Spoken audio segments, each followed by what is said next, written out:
ចុច A បាទអញ្ចឹងយើងចុច alpha ហើយចុចកន្លែងនេះវាត្រូវអក្សរ A បាទហើយយើងចុចលេខ1បាទលេខ1ហ្នឹងបានន័យថាវាជាការដោះស្រាយប្រព័ន្ធសមីការបាទចុចលេខ1ទៅបាទអញ្ចឹងខ្ញុំ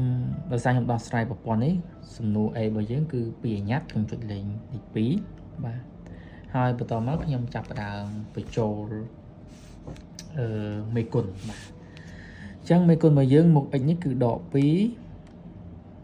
បាទហើយខ្ញុំចុចស្មើទៅមុខ y នេះគឺ1បាទហើយស្មើដក1បាទហើយតមកទៀតសមីការទី2របស់យើងគឺមេគុណនេះគឺ5មុខ x បាទហើយមុខ y នេះគឺបាទដក1ស្មើនឹង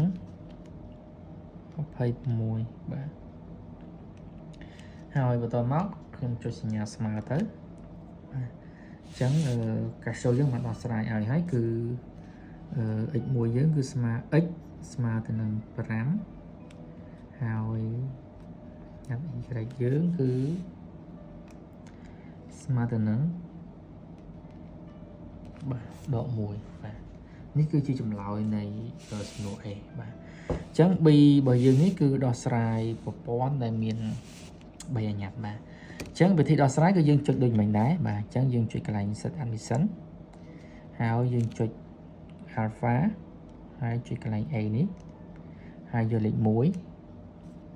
បាទអញ្ចឹងយើងចុចយកលេខ3បាទពួកយើងដោះស្រាយប្រព័ន្ធនេះ3អាញ៉ាត់ណា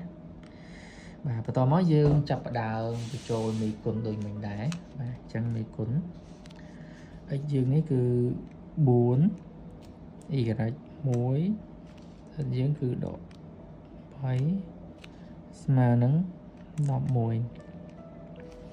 បាទបន្តមកទៀតមេគុណយើង2ដក3បាទ2ហើយស្មើនឹង9បាទបន្តមកទៀតមុខ x មេគុណ1បាទ1បាទហើយស្មើនឹង3អញ្ចឹងយើងបានបញ្ចូលរួចរាល់ហើយបាទតមកទៀតយើងចុចសញ្ញាស្មើដើម្បីឲ្យ